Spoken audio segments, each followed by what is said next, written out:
All right, we are now streaming live.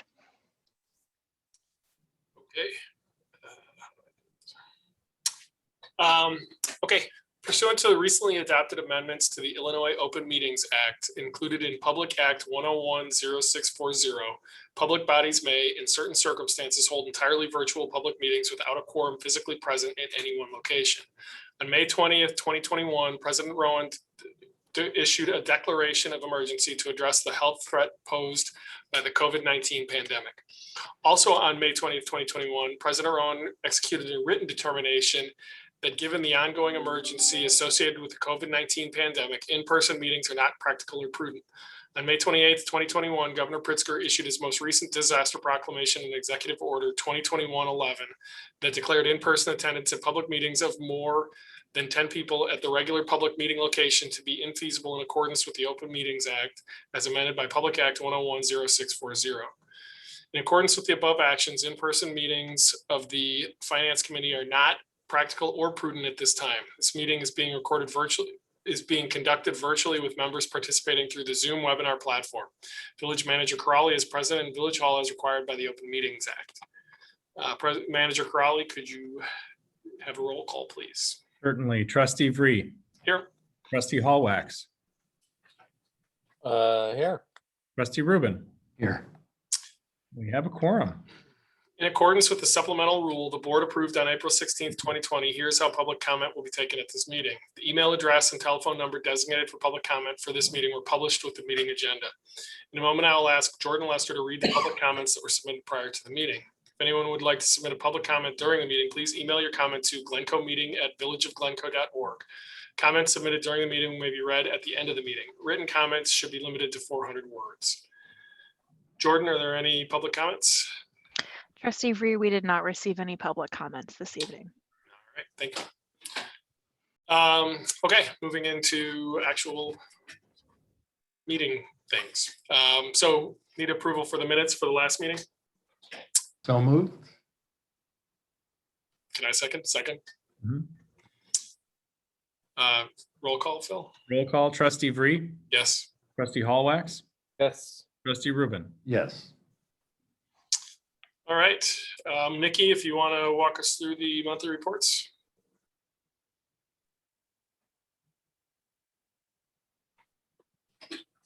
Okay, thank you, Trustee Vree.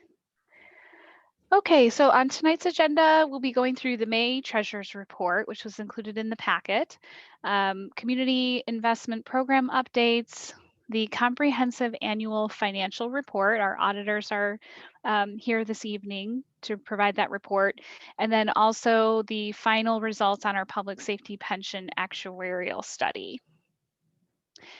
So just a few highlights from the May report. I won't spend too much time on this because it's mostly good news. We're continuing to see revenues perform very strong. All of our major property taxes, income tax, sales taxes are all higher than last year. And we're continuing to see strong performance in the places for eating tax. It's already at 65% of budget.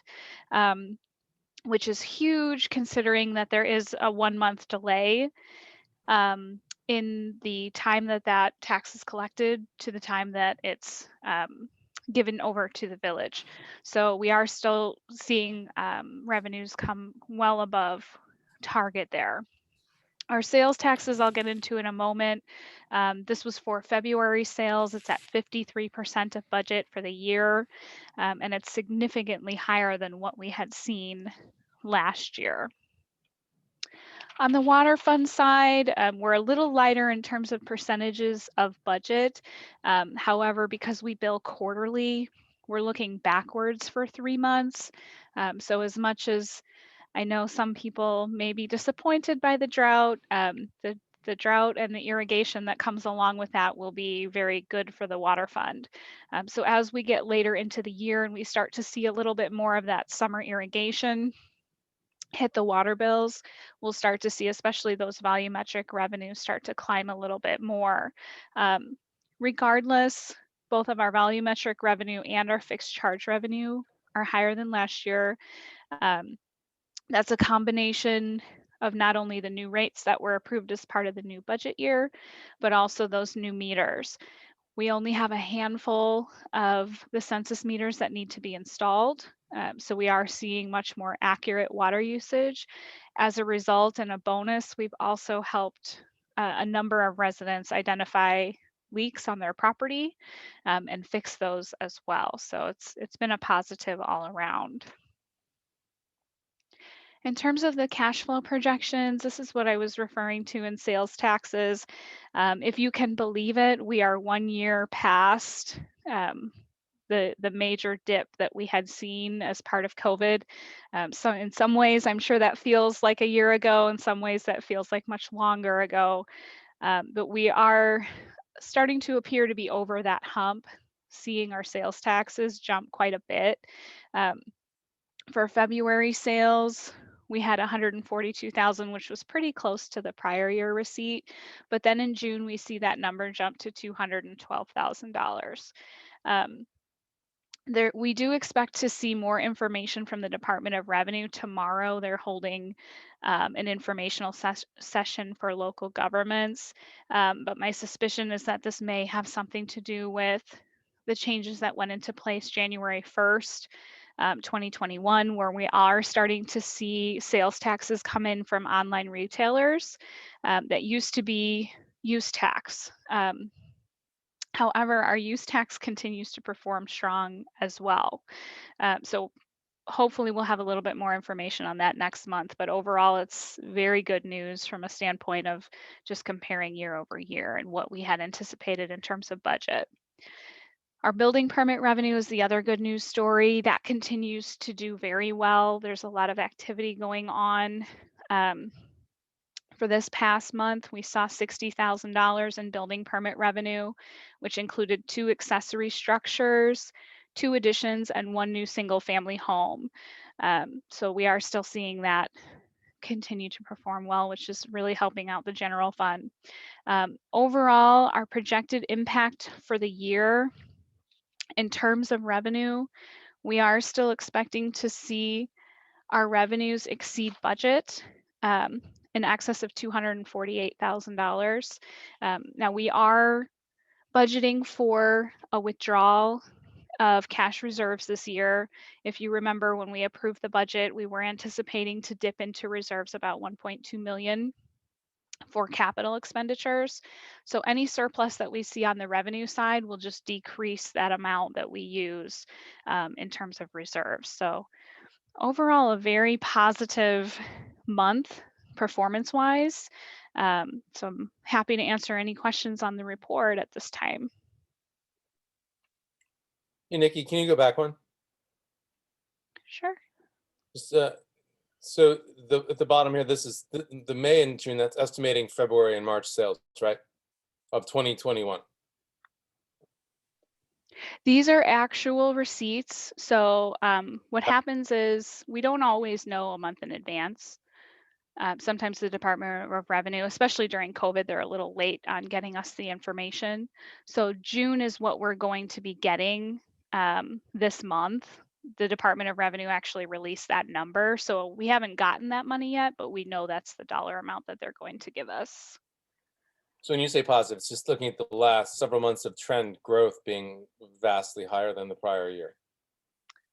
Correct. And just kind of looking at where we dipped down with COVID, you know, we really hit kind of rock bottom in July, where that dipped down to 54% less than the prior year. And then starting to see this climb. And we've kind of bopped around a little bit, but it really seems like we've been performing strong the last 4 or 5 months or so. So it seems to be making a recovery here. I think one point to make is we look at June to June is to some degree, we have to kind of exempt out what we received in 2020 because it was a bit of an anomaly. But Nikki and I were talking about this. I think it's particularly interesting to see what the prior year June number, that 157.85 versus what we're anticipating coming in this month at 212.833. I think that's a pretty significant difference and probably a more clear a comparison from a more typical June to today. And we are just, continuing to see those numbers come back very strongly. As Nikki said, hopefully we'll have a little bit more insight into what's driving some of that once we start getting some more information from IDOR, but definitely, it's definitely pointing in the right direction. And some of what we're seeing are a lot of those online sales that weren't previously captured are now coming in as sales taxes. So if folks are ordering wine that is being delivered from out of state, but it's coming here, that's now being credited to our sales taxes locally, and that wasn't so much the case before. Some of that was captured in use tax. My suspicion is that we're capturing a lot more of that now. So hopefully we'll be able to confirm that shortly. Just want business licenses, are we roughly the same as where we were 2 years ago, or is it up? It's roughly the same. Oh, Phil, you're muted. Did you mean building permits, Trustee Bree? No, businesses. Just okay. since taxes are up Total so much. number of businesses? Yeah. I can check real quick, Trustee Reed. Just give me I was one. just curious if you knew offhand. I mean, just if it was actually, do we have more businesses in town than we did before that are generating nice amounts of tax?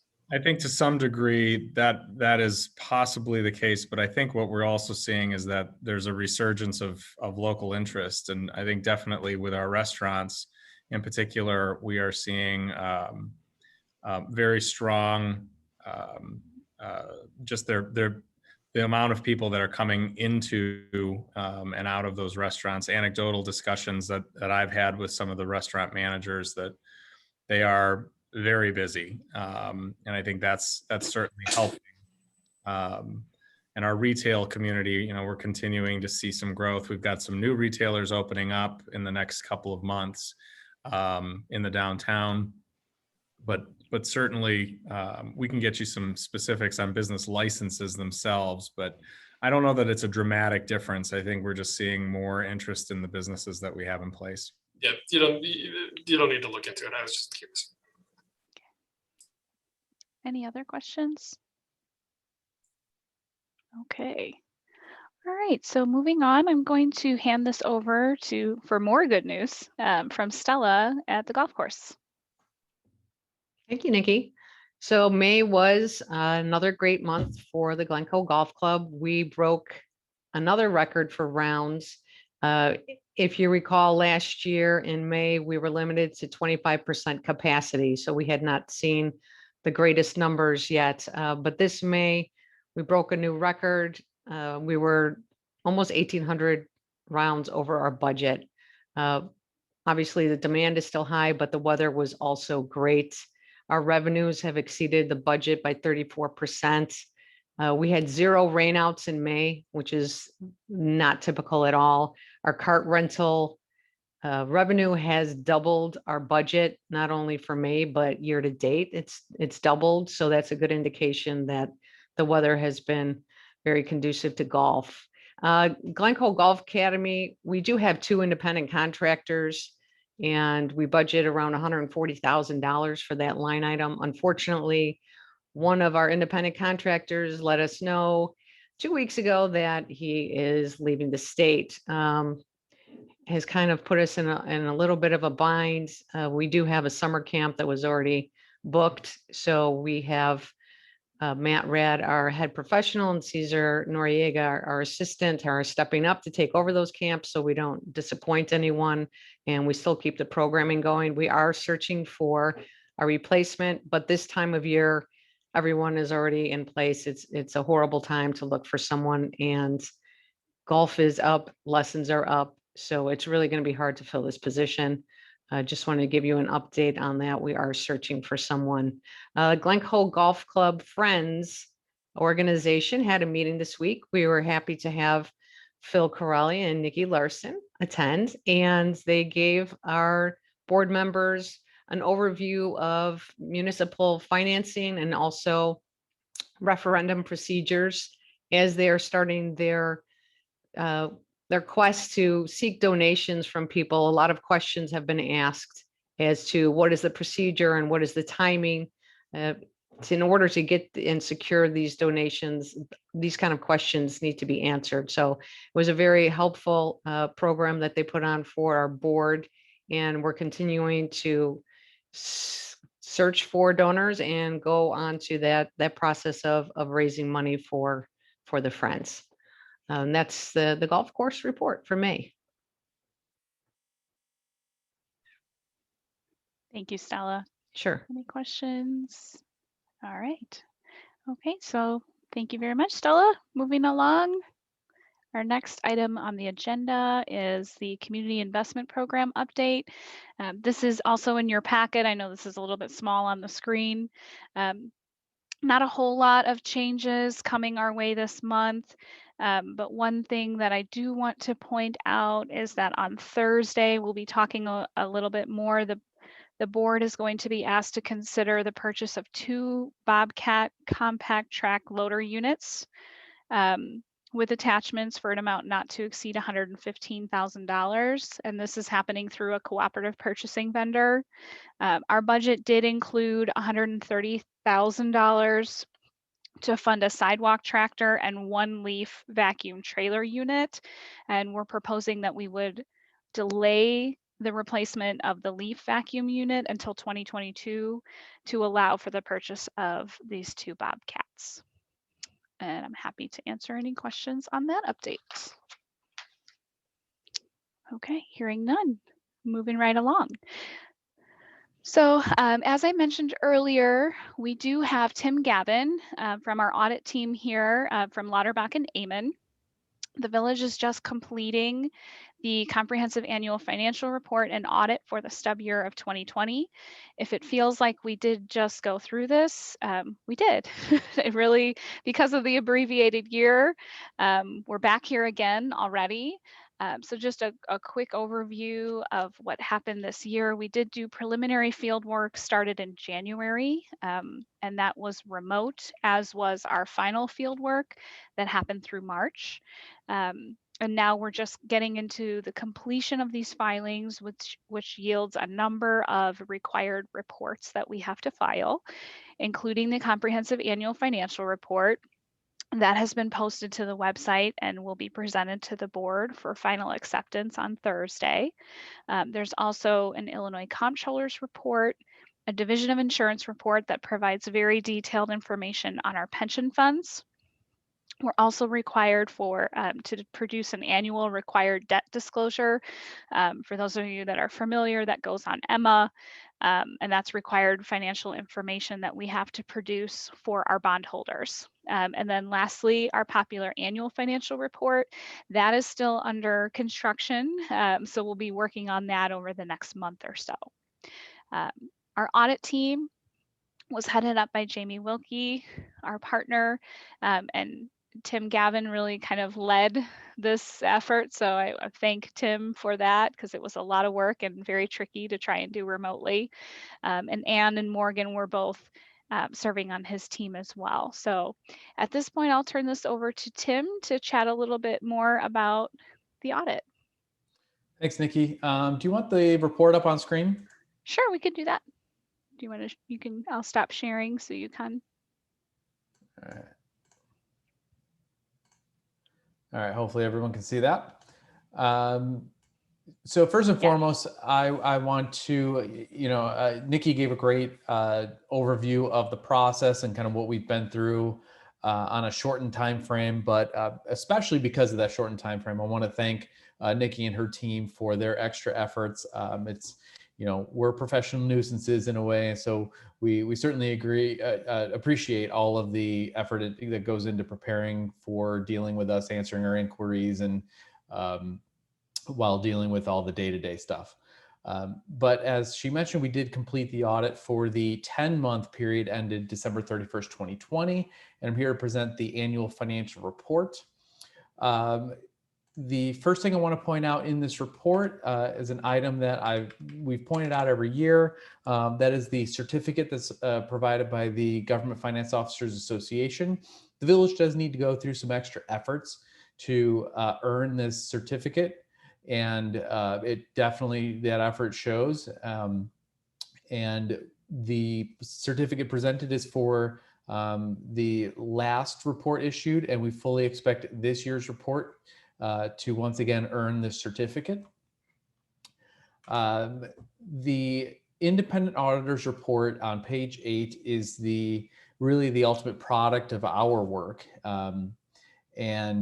Effectively, it is a what we call an unmodified opinion, also known as a clean audit opinion, which is the highest level of assurance that we are allowed to give. So essentially what that means is based on the sampling of items that we've looked at and account balances and transactions, we've concurred that the financial report is materially correct. In addition to that testing, we do perform an assessment of the internal controls that that feed into the transaction cycles and the report preparation. The next item I want to point out is the management's discussion and analysis. I probably said this 8 months ago because I say it every time, but if you don't read anything else in this report, this is the section to read. It presents in a nice summarized form, mostly layman's terms, a description of how the report is laid out, some key financial highlights, and then an analysis of how the numbers this year versus last year have changed. Obviously, in this particular report, there's a number of factors that make it kind of a little more difficult to read, in terms of comparisons. It's a 10-month period instead of a 12-month period. We went through an unprecedented pandemic that affected a lot of things, as you've seen in the monthly reports. So this section of the report really offers a bit of additional insights that otherwise wouldn't be included in just the raw numbers. But just in terms of particular financial highlights, just some important things to point out. The general fund did see a $2.3 million increase in fund balance, which is largely due to delaying some operating and capital expenditures. Another key operation of the village, the water fund, did have an operating income of $1.3 million, and that's largely due to dry summer and new meters being sold. I know Nikki mentioned that earlier. And of course, more good news, the golf club did experience an operating income of just over $500,000. We were all excited to see the relief everyone had about a year ago, being able to get back on the golf course. So that's certainly showing through in the numbers. So again, the whole middle of the report is the actual numbers that you can certainly peruse at your leisure, and I'm happy to answer any questions. There's plenty of notes if you have trouble sleeping later. The last section of the report I wanted to point out in particular is right toward the end, starting on page 127, and that's the statistical section. So just very briefly, it covers 5 different categories of trend analysis. So if you want to see over the last 10 years, how the village's financial position has changed, how its ability to raise and collect revenue, to issue and pay off debt, some demographic and economic info, as well as operating statistics over the course of 10 years. It's a great way to see where the village has been and how you've gotten to where you are today. So again, great place to go on your own time. At this point, I'm more than happy to answer any questions that any of you have on the report or our audit.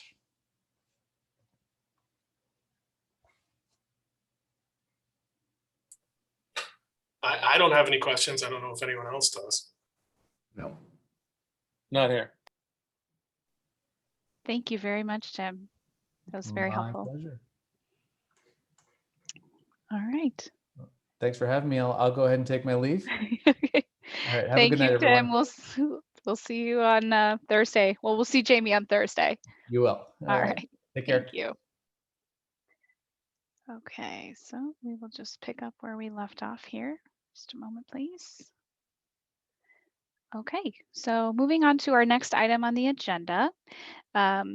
We have also completed, in accordance with our new year end, the updated actuarial study. So this is also based on data that has been updated, rolled forward for the new fiscal year. And we have 2 reports included in the packet, the police pension fund and the fire pension fund. Police pension fund representing the majority of the activity and probably the more interesting of the 2. We did end, sorry to steal your thunder, Jason, but we did end the year fairly well with an 8.45% investment return, which was solid, depending, considering all of the market volatility that we had last year. And almost $40 million in assets. We're just shy of that. There is a recommended contribution in the report, which we will get to in just a moment. Based off of the calculation, it's actually going down compared to the prior year. But again, we'll talk about that in a moment a little bit more. And then on the fire pension fund, essentially we have our 1 remaining dependent. This is continued to be funded on a pay-as-you-go basis, and the required contribution is staying the same at $48,000, which is approximately the amount of the annual benefit that's remaining in that fund. Our actuarial team, as I know this committee is very familiar with, is Jason Franken and Heidi Andorfer from Foster & Foster. And I've invited Jason here tonight to go over our actuarial report in a little bit more detail. So I will hand this off to Jason. All right. Well, thank you, Nikki. Should I share the report? Sure, that would be great. Okay, let's do that. Okay, so can everyone see it okay? Yes. Okay, great. So as Nikki said, I'm going to spend, well, I'll talk about the fire for a minute. As Nikki said, there's just 1 member left, 1 beneficiary left in that plan. So there, we're required to do an actuarial evaluation, but there's not a whole lot to it. If you look at it, you'll see the funded ratio is about 0.5%. You're like, whoa, what? 0.5%, but that was just measured as of the beginning of the new fiscal year. There was only about $1,200 in assets at that time. The beneficiary is entitled to about $49,000 per year. That's the amount that's being contributed each year. So it's really just a pay as you go. The contribution isn't going to go up. Beneficiaries under tier 1 benefits are not entitled to any cost of living adjustments. So the amount will not increase over time. So like I said, not a whole lot going on with the fire valuation. The police, on the other hand, as Nikki mentioned, you'll see we're actually showing a decrease of about $68,000 in the contribution requirement this year. There's a number of factors that go into it, salaries, mortality, but the biggest factor is the investment return for this particular year. Nikki mentioned that the return was 8.45%. One thing that I want to make sure is clear is that's our smooth return. That's how we smooth investment gains and losses over a 5-year period. And so when we consider all of the gains we've had in the past, all of the losses, we earned 8.45%. For on a market value basis, it was less than, it wasn't a full year, but when we annualize the return, from 10 months to 12 months, the annualized market value return was over 15.5%, so almost 15.6%. So that and that actually obviously pulled up our 5-year smooth return to 8.45, which is almost 2 percentage points higher than our assumption of 6.5%. So that is what is driving the contribution decrease this year of the $68,000. If I flip ahead a few pages just to point out the last, look at the last 2 lines of numbers on this page, you'll see that your unfunded liability was $27.1 million, excuse me, as of March 1st of last year. And as of January 1st of this year, it went down to just under $25.9 million. So we did see a pretty substantial decrease in your unfunded liability for the plan, and your funded ratio went up, 2.7% from 57.9% up to 60.6%. The development of the contribution requirement is shown on this page. You'll see that your normal cost, that's the value of the benefit, actually, went down both as a percentage, as a dollar amount and a percentage of payroll. This is really attributable to the fact that tier 2 people are replacing tier 1 people slowly but surely, and tier 2 benefits are much less valuable than tier 1. So we will continue to see, a decrease, at least in the as a percentage of payroll going forward. As of 1/1/2021, you actually have one more tier 2 people than you do tier 1 people. I believe this is the only plan that I work with that actually has sort of flipped and have more tier 2 people in the plan than tier 1 people. So like I said, this was attributable to pension legislation that passed in 2010. We will continue to see, that normal cost. Usually it would be going up over time if we continued to have tier 1 people, but that's obviously not the case, as tier 2 people are coming into the plan. The administrative expenses were pretty much the same. The member contributions are fairly similar, and that leads us to our $2.5 million contribution last year and the $2.45 million contribution this year. On page,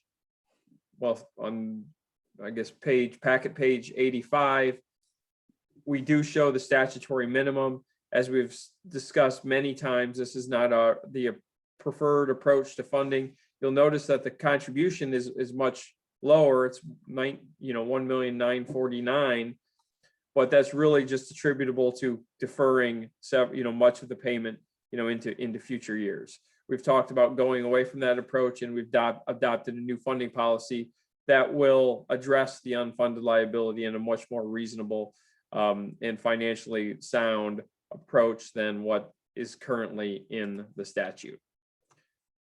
Flipping ahead a number of pages, I'm going to look at, this shows the development of our actuarial value of assets. That's the smooth calculation. You'll see that relative to our expectation, we were expecting to get $1,975,000 of investment returns this year, and we actually earned over 4.7 million.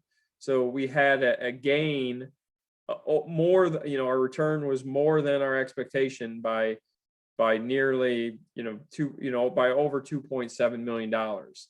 We recognize 20% of that now, but we still have $2.2 million of investment gains from this year that will help us in the future. The 2 prior years, there were losses, and the 2 prior years before that, there were gains. But at the end of the day, we have nearly $1.3 million of investment gains that are going to help us as we go forward. Obviously, we could have losses this year that would offset some of that 1.3, or we could have, so far, I think we're probably ahead of expectation. Hopefully that will continue, and we'll have more investment gains, and it will help strengthen our funded ratio even more next year. So those are really the highlights of the report, but I'm happy to answer any questions that you may have about what has transpired over the last, 10 months in this valuation. I have a question. I don't remember where we left it. Are we basing the contribution on the new policy, the rolling? No. So to answer your question, no. So we really sort of reached the conclusion of the funding policy discussion after this valuation was completed. And so we have not, and we're phasing it in over time as well, right? We're phasing it in over a few years. So those policies, the adjustment to the assumption, the payroll growth assumption, have not been made in this valuation.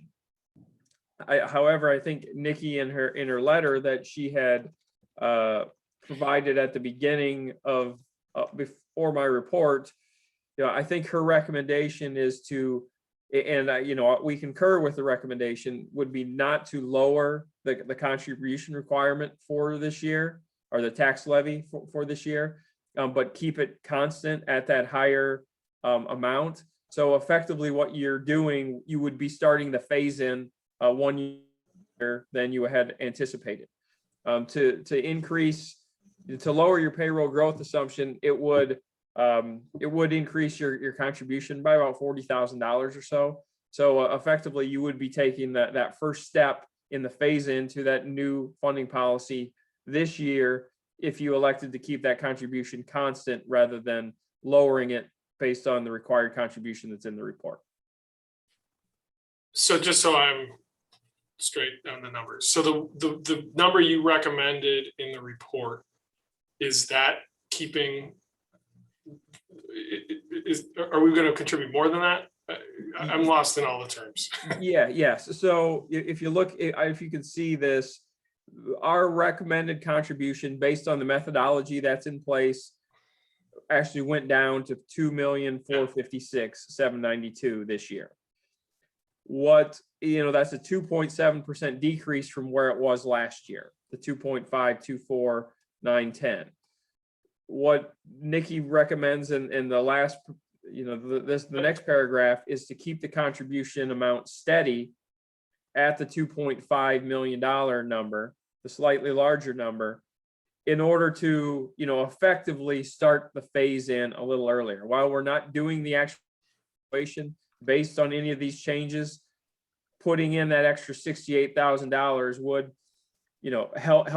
help pay down the unfunded liability a little quicker, start that process a little bit earlier than if we wait until, the 2022 valuation to begin the process. Do you know what the number would be? I mean, we just got through a report where everything is coming in better than expected. So this could be a good year to do more for pension. And if it's, if we're switching policies next year, maybe this is the year we do it. And So I mean, we talked about lowering the payroll growth assumption by one.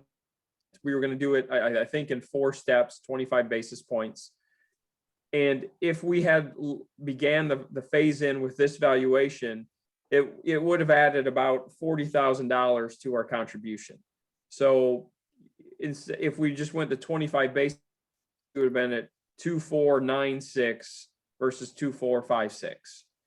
And so effectively, that's, we are beginning that phase in process, even though we have not reflected those assumptions in our report. Since you're paying more, you would be covering, the first step in that phase in, but without actually redoing the valuation. If you prefer, we can redo the valuation and take and lower the assumption, but it's not mandatory. You could just pay more than what's required, or we could revise the valuation. Either way is fine with us, whatever the board is comfortable with. Essentially, Trustee Bree, if I can jump in here, where we ran into a time crunch was we needed to complete the valuation to complete the audit. And when we completed the evaluation, the discussions were still ongoing with the Finance Committee earlier this year. So we completed Foster and Foster completed the valuation using the old assumptions. So the conversation that Jason and I had about a week or 2 ago was essentially what you were saying. Things are going well. So what if we just took that step this year, and what would the difference be? So it sounds like from Jason, what he's saying is the difference would be about 40,000. If we kept the contribution the same as we did last year, the difference is about 60-something thousand. So we were just recommending that we plan for the same contribution this coming year as what we had done this past year, what did we to at least budget? kind of jumpstart.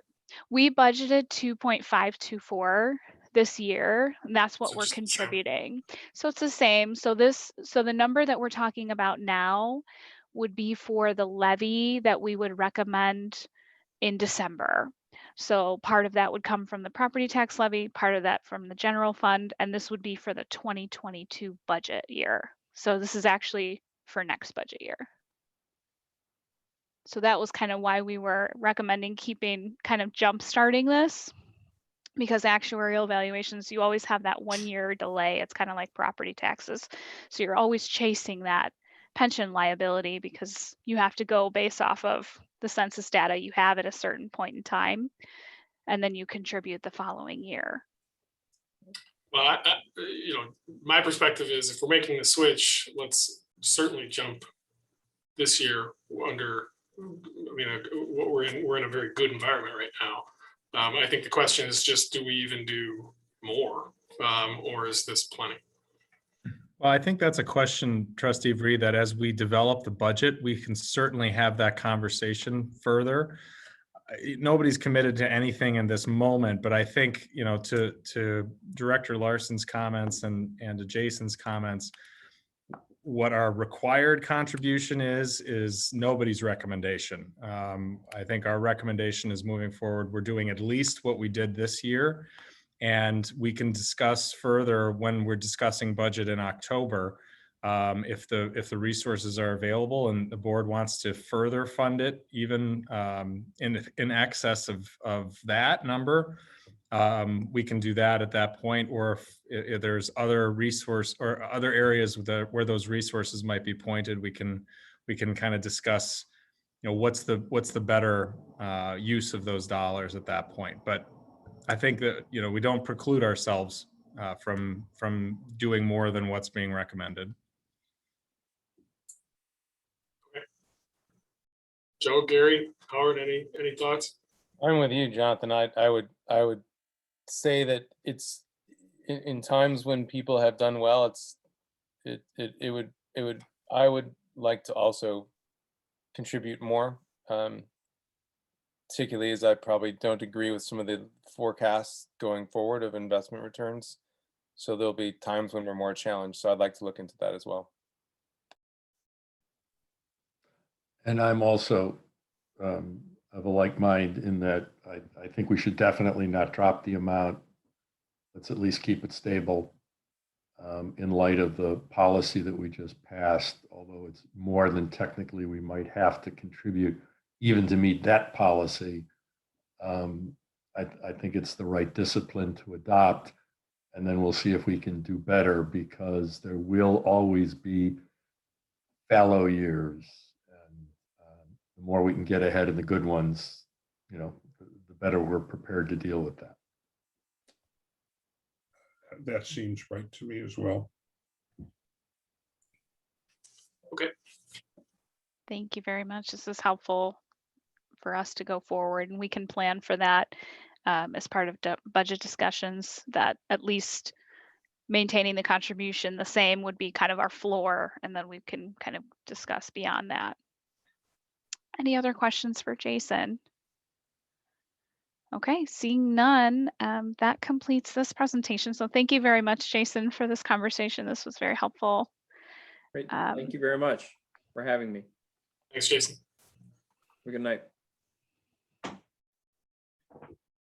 Okay, Trustee Vree, I think we're on to other items All for right. discussion. All right. Anybody have anything else that they wanted to talk about? I did. All right. In this year, for the first half of the year, you will all recall, we did not increase our non-union staff's pay by what would otherwise have been the raise that they would have anticipated, and we instead delayed implementing that. We only did it in part. Is that correct? I think we did 1 instead of 2%. It's Correct. a 2% increase effective July 1st. Yeah, and so in any event, the point being, we took a conservative approach. We didn't know how things were going to be. Things could have gone a lot worse. It turns out things went well, and right now the folks who are paying for that in part are a subset of our employees. And I think under the circumstances, and probably most of them have done, yeoman work for us this last 6 months. I would like to reinstate retroactively the full pay that they otherwise would have gotten, as opposed to delaying it to July 1st, right? I'd like to figure it out and basically give, true them up for the full amount in light of how we have in fact done, so that they're not the ones paying for something that, as it turns out, we did not need. You know what that dollar amount is? Trustee Hallex, we budgeted $60,000 for half the year. So it would roughly be another 60 if you went backwards. Okay. That's the number that I had thought I'd heard also. Okay. Trustee Rubin, to your point, this was something that when we discussed the budget back and the board approved the budget back in December, we did say might be a possibility. It was part of that conversation, and we had indicated we could always either determine that it would be a prospective as of July 1 or a retroactive back to January 1. So it's certainly part of the discussion that we had back in October, November, December, as we were building the budget. So if the committee is favorable to that, I do think this would need to be something that we bring up with the village board on Thursday night, at least to acknowledge their agreement with it. It would likely result, and we would probably do it later this year with other adjustments to the budget, a budget amendment. But that wouldn't have to happen this week. So functionally, how would that work? Would we give them a 6-month a bonus for the first 6 months? How does that? Typically what we would treat something like this would be a retro pay, similar to if we had It would just come as a single payment. pretty much. Yep, it's the same. Yeah. Yeah, Same thing. as if they had received it starting January 1st. So it would come as a lump sum for those 6 months with whatever withdrawals for tax and pension and other things. And just so I'm reminded, they did not get an increase in pay for 6 months. They got zero increase? So the last increase that our non-sworn employees received was effective March 1 of 2020. So with And the rest of the village did get an increase?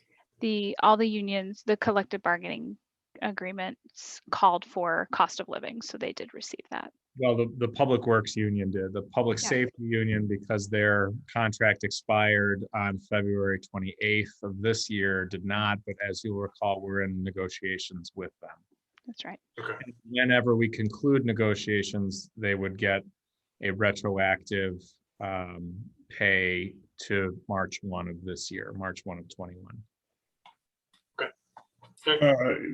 Let me just say that I'm glad Gary raised this. This seems like the right thing to do.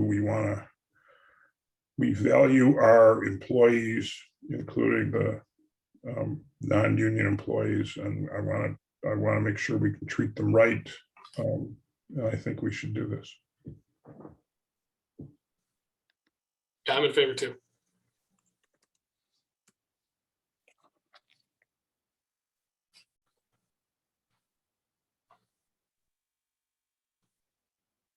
Okay.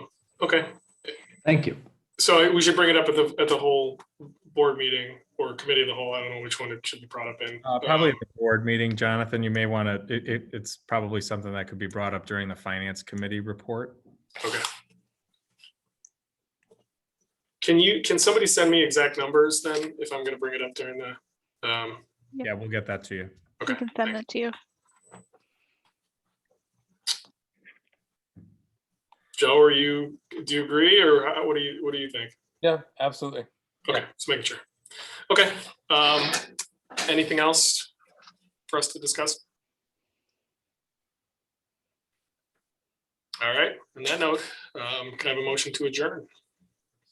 So moved. So, second. Oh, Jordan, were there any public comments? Sorry, Trustee Reed, no, we did not receive any. I'd love to, we've never had one, so Maybe next month. easy to forget.